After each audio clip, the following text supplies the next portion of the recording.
we'll change the normal format a little bit and start with the man on your left, because it's a heck of an achievement. Harry, congratulations. Thank you. Look, I know the statistics matter to you, and I know how aware you are of the history of all of this. Just how special a landmark is it? No, it's really special. I think, like I always say, I think sometimes it's hard to really sink in whilst you're still playing and whilst these moments come. And I spoke about that previously with some of the goal scoring records. But no, this is one I'm extremely proud of. I think it shows great consistency over a long period of time. I think when you look at some of the other players who have achieved it, some of our greatest ever players. So something I'm really excited for. I have my family there to, enjoy the moment as well. And I think for sure a moment when I'm retired that I'll probably look back on with immense pride. But I'm excited. I'm excited for the game. I'm excited to be back at Wembley, and I just hope it can be a special night all round with a win and hopefully a goal as well. How many more caps can you win? How many more goals do you want to score? Do you set yourself targets like that? I know you have done in the past. Have you set one after this? I think, I feel in really good shape. I feel both physically and mentally, at a peak in my career. And I think, just watching other players, like watching Ronaldo score his 901st goal yesterday and seeing him compete at, I think, 38 or 39 years old, just inspires me to play for as long as possible. I love this game. I love representing England more than anything. And I don't want it to end anytime soon. So, for me personally now, it's just about continuing to improve and be consistent, and both in an England shirt and at club level. And that's what I'd always do. And, who knows, how many caps I can get or how many goals I can get. But, I'm hungry for more, and, I'm determined to keep pushing the boundaries. Lee, I've got to ask you about the man on your left, because it's an extraordinary achievement. But anyone who has ambitions to manage England knows just how important he is. Yeah. That has his backing and his ability in his goal scoring on the pitch as well. Yeah, definitely. I mean, I've only worked with him now for, I think it's 7 days, but straight away you can see how motivated he is, how committed he is, how much of a good example he is around the players. Every single session, he's the first out. And to have that kind of example for the younger players coming through is testament to him and his motivation. We spoke on the phone when I was confirmed for the job, and you could tell straight away how motivated he was to win a major tournament with England, which is brilliant for whoever comes in. Thanks. Hi Lee. It will be your first time leading the England senior side out at Wembley tomorrow. How much of a special moment will that be, and is it something you've thought about? Yeah, it's not something I've thought about until recently. I think it was a really proud moment the other day. To be on the sideline and another great night hopefully for the players on Tuesday night. Really looking forward to the game. We've had another couple of good sessions in between the last match, so I'm excited by it. We'll make 2 or 3 changes, freshen the team up a little bit. But what I've noticed with this group is how motivated they are to do well. And you should really look forward to playing at home, especially at Wembley, on a pitch like that, in a venue like that. So, looking forward to the game. I was just going to touch on that there. How do you balance the expectation of England to win the match tomorrow versus maybe making those changes to keep things fresh? Well, I think, with that is the balance. I think if you make 11 changes, it maybe sends out the wrong signal. But like I said, the good thing about this group is that they are highly motivated to do well. So there will be 2 or 3 changes, but I don't see wholesale changes. But it's important that we do manage the minutes. Some of the players are still in that pre-season phase. Basically against the amount of time that they had off in the summer. So we have to make sure that we're protecting them as well. And a question for Harry. Congratulations on the 100th cap for tomorrow. I know he's sat next to you, and you said it's only been 7 days, but how has it been working with Lee over this past week? No, it's been really good. I think it's been a new energy into the place, especially obviously after the disappointing end to the summer. And it's been great to work with the boss so far, and he's brought his ideas and his freedom in how he wants us to play. So I think the lads have enjoyed it. We've got a good mixture of experience and youth in the team, and you're seeing the excited faces of some of the new players, and yeah, we're looking forward to another game tomorrow night. I thought we had a really good game against Ireland. A couple of days ago, it was a game that could have easily been a tricky one, but to be as comfortable as we was, I think shows a good set in stone. And now I think going into tomorrow's game at home, we're really excited to go out there and express ourselves and hopefully get another win. Okay, we go Henry next, but Alex, if you can pass the mic back. Henry, you go. Hi, Lee. Harry, congratulations. Quick question for Lee. First, good luck tomorrow. Thank you. Just on the sort of the traditional, in inverted commas, number 9. I mean, you talk to people at academies and the coaches, and they say they're not really coming through. Is that because everyone wants to be a number 10? They want to play wide? Yeah, well, I think just the role in general has changed of your, especially the number 9s that I was brought up with and played with. I think the EPPP and the academy system has really helped develop all-round footballers who then play in positions rather than developing a number 9. So, yeah, you see players that are, I'd say, the majority of full-backs now were wingers. Centre-backs now are more than capable of playing centre midfield just because of their attributes and the amount of contact time now that academies have. So, yeah, I think from our point of view, from a coach's point of view, I think we have to be a lot more open and receptive to players' profile and their capabilities rather than their positions. Lee, congratulations on 2-0 against Thank you. Ireland. A great start as the New England interim manager. Thanks. Your decision of bringing in Jack Grealish into the squad has paid off quickly. He scored a goal against Ireland already. Yeah. What are some other changes that you are going to be implementing to hopefully secure success against Finland? Well, I think we have to be mindful that I think we've had 6 sessions now in total. So there's one or two things that we've adjusted and tried to implement. But I think we spoke about this in a while back in the first press conference, that there was a lot of good things happening already. We've just tried to make a few adjustments as opposed to wholesale changes. And the most positive thing about it is that the players are open to trying something different or maybe being a bit more risky in certain areas. So hopefully we can continue that. We've got total belief that they can do it. We try not to ask players to do anything that we don't think they're capable of and put them in a position where they're going to fail. So hopefully we can show people on Tuesday again that we're moving forward. And from tactics to mindset, what have you learned from leading the under-21s to championships that you're going to be implementing into the senior team? I think there's definitely a lot of similarities. I think regardless of tactics or game plans, I think from a mentality point of view, players have to know that you believe in them, that you care for them, that you want them to do well, that you're supporting them. And ultimately, I think if you can create that environment that hopefully you're gonna see performances. So that's what we're trying to do. And in your first press conference for England, you said, really confident in the job that I can do. You've made a strong impression. If you get another win against Finland and you are granted the opportunity, would you like to stay on as England's manager? I think it's been quite clear that I'm doing the three camps. I'm really happy with that. If it changes, also I'm happy with that. I'm very privileged in the position that I'm in terms of the head coach for the under-21s. I've enjoyed it so far. I'm having to focus really, 100% every day on just doing a good job on that day rather than looking too far ahead. So, but yeah, if the most important thing is the team as opposed to the coaches. They should be the ones that are in the spotlight and getting the attention. Thanks. Hi Lee, just looking at the pathway that the FA have brought in, not just for players like Harry, because I'll ask you in a second about your experiences for the pathway, but as a coach, how has it benefited the team, having the lads coming through the same pathway, having the same similar sort of experiences? How's that benefited you as well, personally as a coach?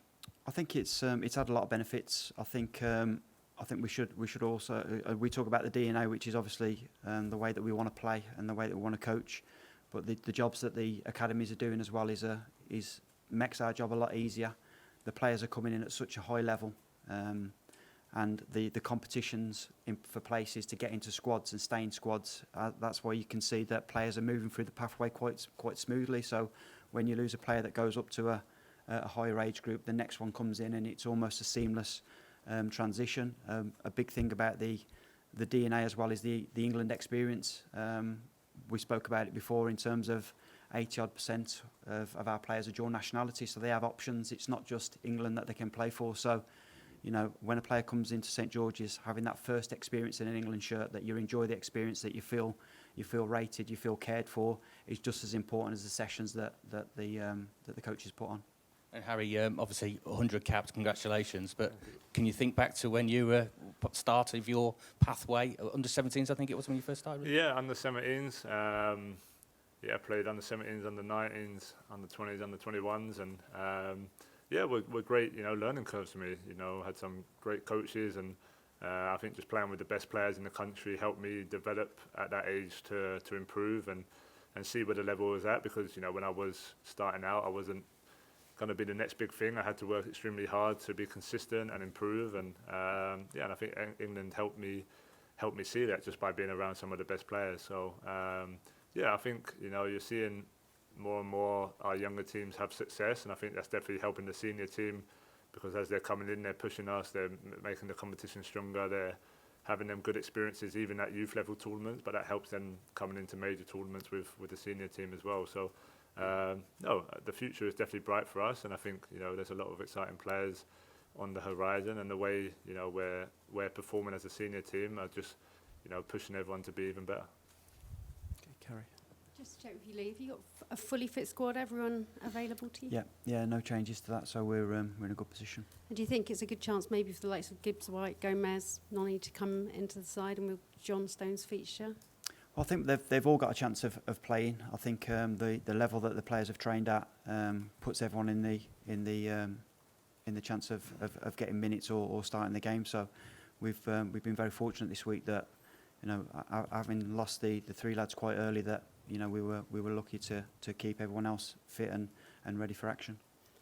And also looking to this encounter, what are the key markers that you want to tick off on this one coming in to Wembley, to a home game? You've already seen what your players can do in an intense environment, but what do you want to see next? Well, I still want us to see us playing with that control.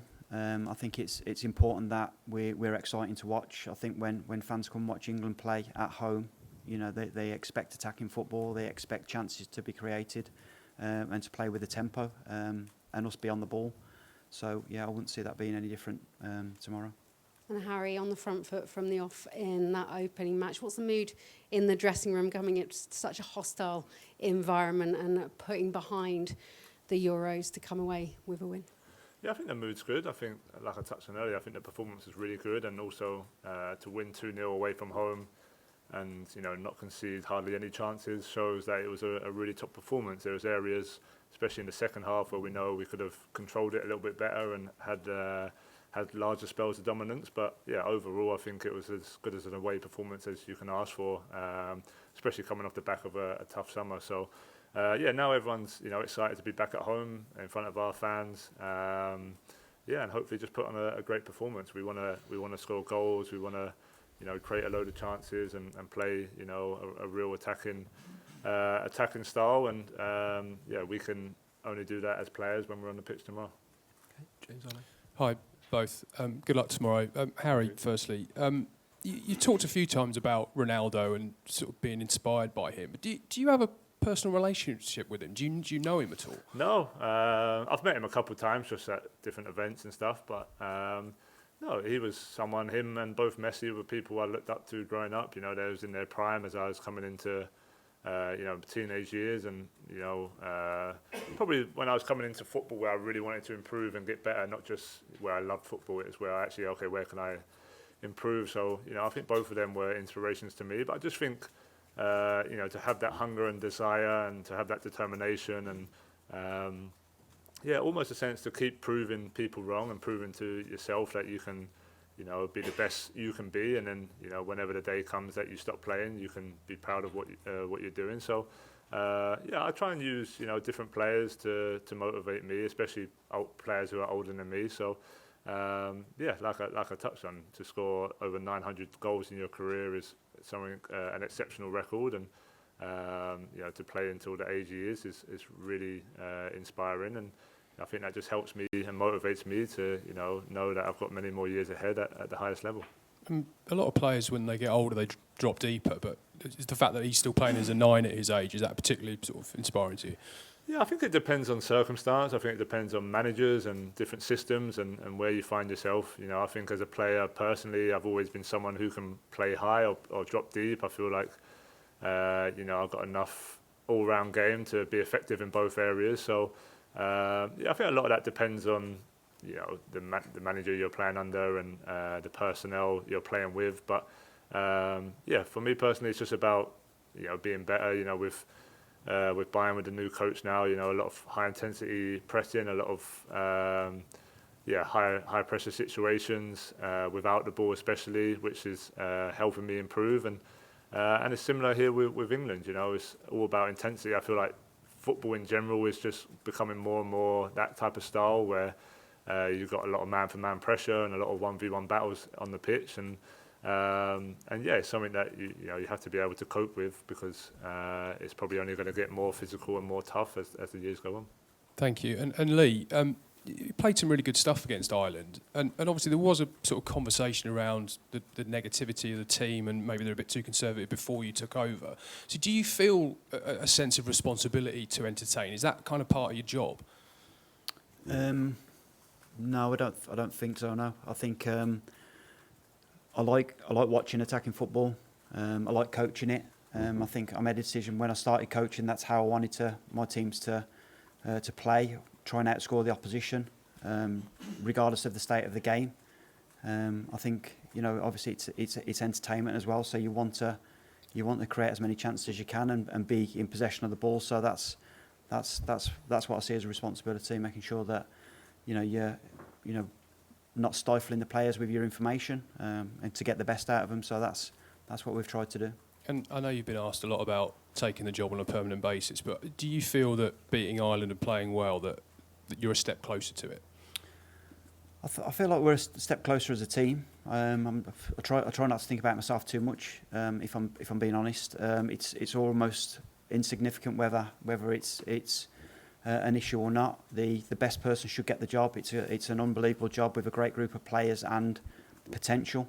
I know exactly what my role is over the next 3 camps, so I'm more than comfortable with that. Thank you. Thank you, James. Rob, if you can pass back to Simon, please.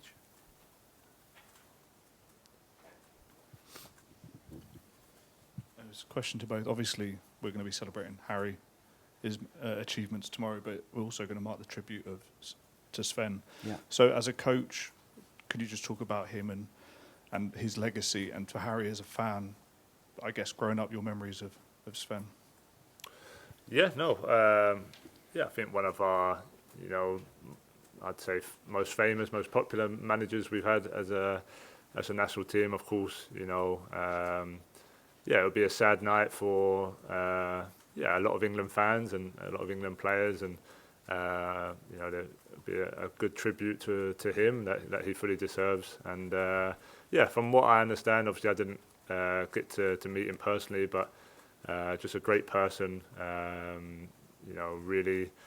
really loyal to his players and his job, and I think he'll go down as one of England's best managers. And from our point of view, we just wish all his family and friends their condolences, and we hope we can pay a good tribute tomorrow night. Yeah, I was never lucky enough to meet him, to be honest. I played against his teams a few times.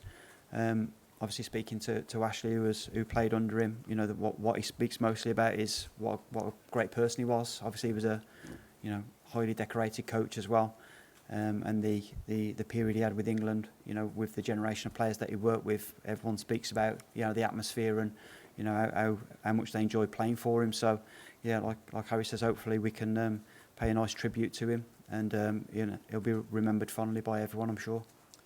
We'll finish back with Rob Dawson.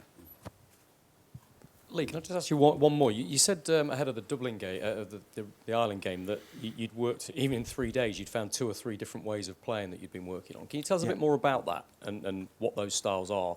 And also, a quick one, is there anybody that, because of loading, can't play a full 90 minutes tomorrow?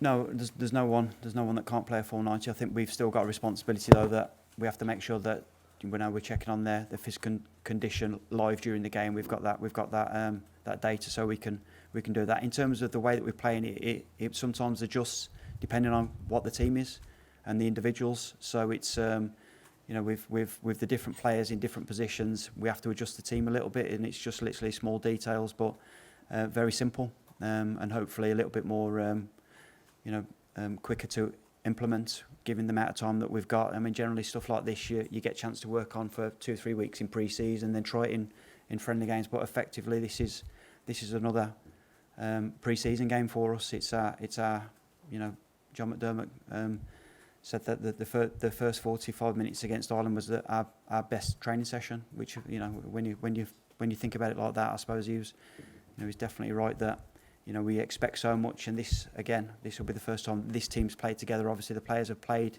in 3 and 4s together, so we don't try and give them too much information, but just 2 or 3 concepts in different areas of the pitch that hopefully will be effective.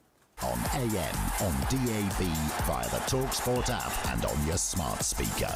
talkSPORT.